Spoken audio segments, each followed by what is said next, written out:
Yes, I can see you're very busy with the phone, yeah? Because I'm checking the hashtag Saya Pancasila. See, and also, you know, if you pay attention and you notice that now our life basically revolves around digital technology. It Yes. revolves around, you know, this thing, our computer, everything. Like, we cannot get our eyes off it, right? And Every Indonesia chance is we one have. of the largest market for it. That's right.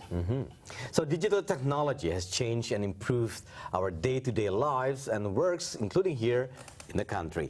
And the transformation has offered more business opportunities and discovered local talents. That's right. Tommy Tjokro. Oh. Yes, you recently spoke to Ulf Ewaldsson, a Senior Vice President, Head of Business Area Digital Service of Ericsson in Jakarta. And he started with his explanations on the tremendous growth of digital technology in Indonesia and also mentioned some other Asian countries. Yes. Well, it's an amazing growth. I mean, first of all, the number of smartphones in Asia is now the fastest growing in the world. Worldwide, we have today 4 billion smartphones, which is a tremendous growth. And we can just imagine what that does to people's lives. It's really when digitalization comes into people's lives. Here in Indonesia, we also see that this market is the market where we have had absolutely the fastest pickup of online shopping. Most of that is done through smartphones, as the penetrations of personal computers and so on is much, much, much lower. So I think we are going through a tremendous change of society here, where digitalization is one of the key drivers. And in terms of, adapting with the changes, especially when we speak about innovative perspective, how do you see it so far in terms of creating, for example, apps or system, for example? Indonesia has many great examples. I mean, Gojek here in Jakarta is one of the world's most famous examples, but there is so much more. And when Ericsson today is arranging a hackathon here in Jakarta, and we've had teams working all 24 hours to produce fantastic applications in just a very short time. We can see the kind of creativity that the universities here are able of producing. But we also see a fantastic development in terms of startups and companies that are looking for opportunities in this digital economy. We see also a regulatory environment which makes it possible.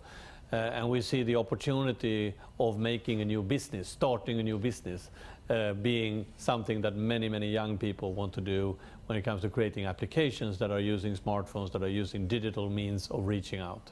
And in terms of adapting with the new industry, digital industry, how do you see these conventional companies starting to shift to this new era? First of all, we have to realize that this is a new game. It's a software-based industry. You can say that data is the new currency in this kind of economy, which changes the game for companies that used to do equipment or just manufacture equipment.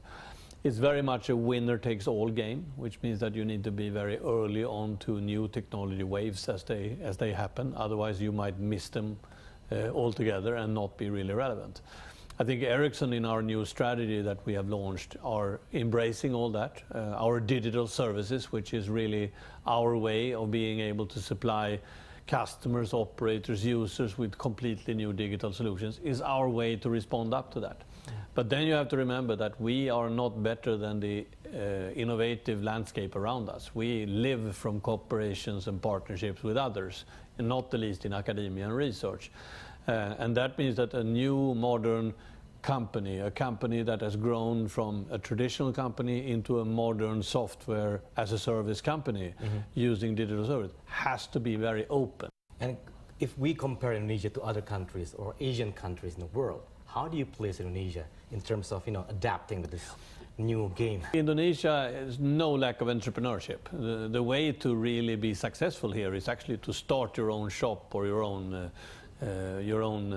little innovation and so on. We can see that all over the country. You see a lot of entrepreneurship when it comes to starting restaurants and selling the vegetables and the fruits and all that. That is now transforming also into a digital economy where online learning for many of the students of the different universities becomes a way for them to be able to innovate in a global context. They can learn from what's done in other countries. They can import it and bring it here. They can also develop their own and new and innovative solutions to many of the problems that Indonesia has. So far it's happening also in other countries when, for example, transportation system, when the conventional trying to, there's a lot of riots in regards, attacking this new game player, for example, in terms of digital transportation.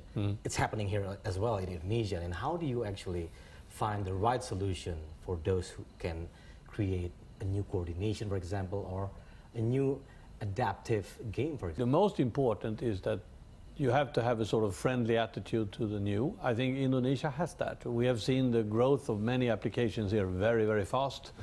As I mentioned before, the Gojek is one of the examples of that.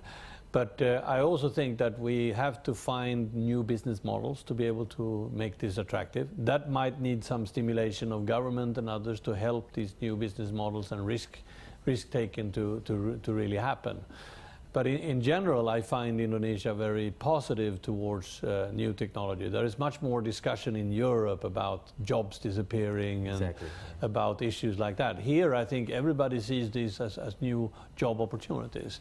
I also think that we are able to find universities here which are very creative when it comes to the new technology.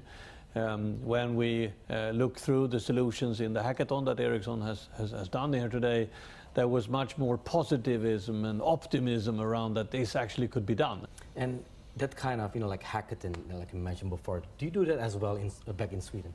We do. We do it all over the world, actually. We do it in Sweden, we do it in the United States. It's been around in the United States for some time as one way to both make sure that we find totally new angles to solve problems, but also, of course, as a way to profile companies towards universities and look for the next talents. And I would say that for Ericsson, this is one of the objectives of this. We've done it in many places in Asia also, but now doing it here in Indonesia is both stimulating and fantastic. And I can say clearly from looking at the teams this morning that there is plenty of talent here that we will be happy to work closer with over time. So the market is huge, the talents are big as well. But now you mentioned again about the regulatory. It depends on the government. And you met the minister as well, especially focusing in this area.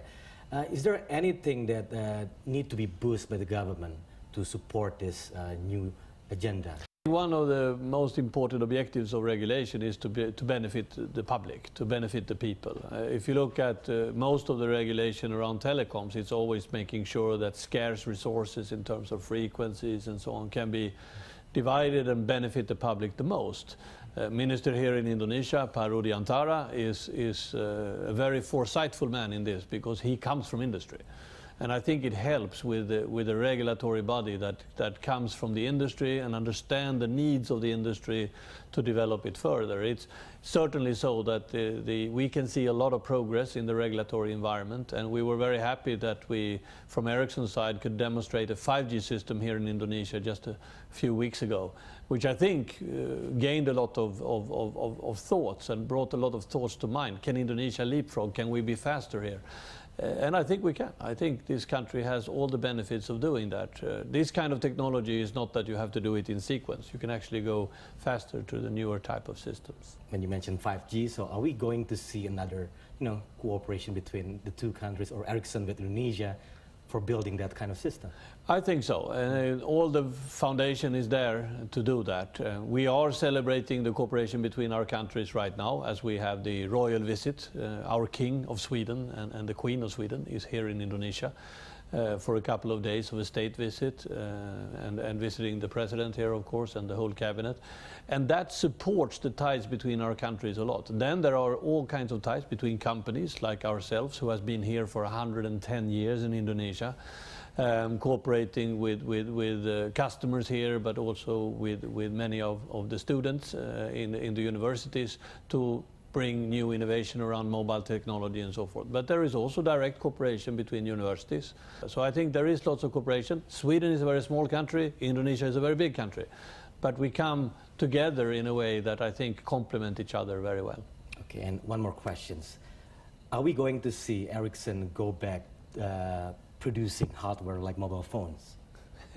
Just a question, just a little question. I love that you ask it. It's on my mind every day, but it's nothing that I can reveal.